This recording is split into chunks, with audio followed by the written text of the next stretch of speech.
আমাদের জীবনে অনেক স্বপ্ন আছে, যেই স্বপ্নগুলো হচ্ছে বাস্তবায়ন হয়নি, স্বপ্নগুলো পূরণ হয়নি। আমাদের জীবনে অনেক না পাওয়া ছিল, যেগুলো আসলে পাওয়া হয়নি, না পাওয়াই রয়ে গেছে।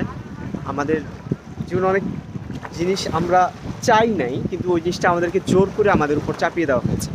সোসাইটি দিয়েছে, আমাদের ফ্যামিলি হয়তো দিয়েছে, তারা ভালোবাসা দেখিয়ে দিয়েছে, শিক্ষকরা দিয়েছে। আমরা হয়তো অনেক সময় দেখা যায় যে আমাদের জীবনে কোনো পছন্দের কোনো মানুষকে পেয়েছি, ওই মানুষটাকে পাওয়া হয়, পছন্দের শব্দটাকে পাইনি, পছন্দের জিনিসটাকে পাইনি, পছন্দের চাহিদাটা পূরণ হয়নি। তবে জীবনের একটা সময় আসে যখন জীবন আসলে ওই না পাওয়াটা নিয়ে একদম কষ্ট থাকে না। সময়ের সাথে সাথে আসলে আমরা ভুলে যাই ওই না পাওয়াটা বা ওই কষ্টটা।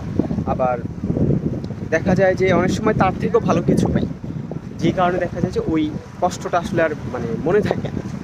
আবার অনেক সময় বয়সের সাথে সাথে আমাদের প্রায়োরিটিগুলো বদলায়, তো সময় বদলায়, মানুষ বদলায়। তো ছোটোবেলায় আমি আসলে A+ পাইনি, ভালো ইউনিভার্সিটি পাইনি, চাকরি পাইনি, এটা আসলে একদম বড় হয়ে গিয়েছি, বাবা মা হয়ে গেছি, তখন আসলে ওই না পাওয়ার কষ্টটা আসলে থাকে না। তো জীবনে অনেক কিছুই আসলে চাই, পাই না, অনেক স্বপ্ন দেখি, পূরণ হয় না, অনেক মানুষকে চাই, তাকেও পাই না। সো এই না পাওয়াগুলো নিয়ে একটা সময় অনেক কষ্ট থাকতো একটা সময়, কিন্তু জীবনে একটা পর্যায়ে এসে বুঝতে পারি যে কোনো না পাওয়াই জীবনকে আসলে শেষ করে দেয় না, আবার জীবনে কোনো পাওয়াই জীবনকে একেবারে পরিপূর্ণ করে দেওয়া হয় না। এটা জাস্ট জীবনে একটা পাওয়া এবং না পাওয়ার একটা গল্প।